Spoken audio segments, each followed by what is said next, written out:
Good morning, America. Welcome to your Channel 99 WXYZ News. I'm Adam Weiss. And I'm Edmund Palali. Today we wake up with some very disturbing news. There have been reports that the Syrian government has been using chemical warfare weapons against the rebels, meaning that the red line set by President Obama in an August 2012 speech regarding Syria has been crossed. The problem with the statement, Ed, is that the U.S. may now be forced to act, and they may not be willing to do so. That is correct, Adam. This problem threatens the credibility of the Obama administration because they will be seen as weak if they do not follow through. So given the Syrian situation, we first have to analyze exactly what is a red line. A red line is defined as the farthest, highest, or fastest point or degree that is considered safe. This idea was popularized after World War II with the newly created United Nations, which stressed in its charter to intervene where there are crimes against peace. These red line policies have been used throughout history with varying degrees of effectiveness. They have for the most part been pretty effective, as long as the country instituting this red line actually has the means to defend themselves. The red line policy was most notably used by President John F. Kennedy during the Cuban Missile Crisis. He demanded that Khrushchev remove the nuclear warheads stationed by the Soviet Union in Cuba. The red line was effective, and it caused the Soviets to remove the missiles immediately. Good point, Ed, but there have also been cases where it has not worked so well. LBJ instituted a red line in Vietnam, which was a big failure.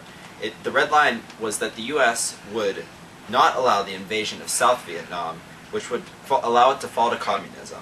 This red line failed and put LBJ and later Nixon in an incredibly awkward situation. The war was unwinnable and was massively unpopular amongst the United States people, but in order to retain our credibility, we felt pressured to remain in Vietnam. So now that we've learned a little bit about red lines, let's head to our correspondent Arjun, who is in Syria right now. Arjun? Hi, Ed. Hi, Adam. As you can clearly see, Syria is in a devastating civil war. Bashar al-Assad's regime has been challenged by a group of radical Syrian rebels, and the result has been chaos. 75,000 people have died, and Syria has turned into a war zone. There have been claims made by the rebels that on at least 4 occasions, sarin gas has been used by the Assad regime.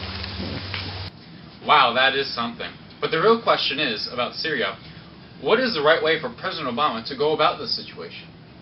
The U.S. needs to help Syria. It is that plain and simple. The Syrian people are relying on President Obama for help after his red line statement was made. And if you could just see the devastation here, you would understand how necessary helping these people is! I agree that Obama... Oh, news team, that's the wrong image. Thank you. We agree that Obama needs to follow through with his red line in order to retain his credibility, but an exit strategy also needs to be considered. If not, this could turn into another Iraq, and the U.S. could be forced to be in Syria for many years. I propose a solution similar to that of Operation Desert Storm, a swift, strong attack to retain America's credibility and oust Bashar al-Assad from power, but also a swift retreat. We can help remove Assad, but we are not capable of staying in the long term and helping them rebuild, so we need to leave as soon as our mission is accomplished. But wouldn't that be controversial? Maybe, but I feel that that is the best solution to take action, but at the same time protect U.S. interests at home and abroad. Thank you for your insight, gentlemen, and now we're going to head to Mike with the weather report. It's raining sideways! Thanks, Mike. We'll now turn to our correspondents in Myanmar, who will be talking about the changes that are taking place there. Thanks, Adam. We're here in Burma's capital, Naypyidaw. President Obama welcomed President Thein Sein of Burma to the White House this month in what was the first visit to the United States by Burmese leadership in 47 years. This meeting comes just before a worldwide economic summit that will be taking place in Myanmar for the first time, and was only possible because of the ranging reforms that took place in Burma. There is no doubt that Burma is changing for the better, but problems still exist. The country abuses human rights, and many are now criticizing President Obama for being so friendly to a nation that just 2 years ago was a strict military junta. It is amazing to see just how much progress has been made since 2011, when military general Than Shwe stepped down. Since then, pro-democratic leader Aung San Suu Kyi was released from jail, workers have been allowed to form unions, and Thein Sein was elected president. While human rights conditions were not fixed, a democratic Myanmar seems closer than ever. Now, we turn to our correspondent Mike, who is live on the streets in Naypyidaw, interviewing Burmese citizens. Hi Arjun, I'm here with the Burmese citizen, Mr. U Thant. I'm talking to him today about human rights in Burma. In the past, what role has the military played in your life? The military is ruler of Burma. They take my oldest son and put him in combat to fight rebels.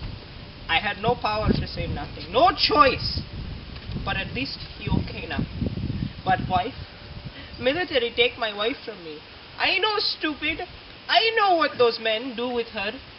But at least the military is out of power now. They won't harm you anymore. It's true. They is gone. But my son, he coming back soon. But wife, she gone. Do a lot of people have family that have been lost to the military rule? Yes, it's like that for all of my neighborlands. Would you say that things have gotten a lot better since the military left power? Yes, his dream come true. Never did I think that I would see Daw Aung San Suu Kyi's dream of freedom come true to here in the home country. Local military general tyrants, they go away. Mr. President Thein Sein, remove them. Many local prisoners, political prisoners, they now go free. And government is trying to remove the child soldiers from the military. Child soldiers. Yes. Well, you heard it here, folks. Thank you so much, Mr. U Thant. Back to the news desk. Now, we're going to take a look at why the United States has taken such an active interest in Myanmar. Arjun, why is this? The answer lies in location. Myanmar borders China and is also home to many oil reserves and important tributaries. Both the US and China see a lot to gain by aligning with Myanmar, and it has turned into a strategic rivalry. While China has been Myanmar's only ally for many years, the Burmese people do not like China anymore. I've heard similar things. Many of the infrastructure projects that China conducts in Myanmar are done to benefit China, not Myanmar. They displace people and do not improve the qualities of their lives. And how does China feel about this, Arjun? They have tried to be less aggressive with their projects, but in a new democratic Burma, this may not be enough. A $3.6 billion hydroelectric dam project funded by China was recently suspended. And the U.S. has taken full advantage of the situation. Relations with Burma are at an all-time high, and some congressmen are even pushing to pass the sanctions of Burma. This turn of events will take some time to play out, but the U.S. could gain a key strategic ally in the East if things go how they planned in Burma. Thank you for your insight, gentlemen. We have a commercial break now, but when we get back, we will be discussing recent reports that 0 people died during the Great Depression. Stay tuned.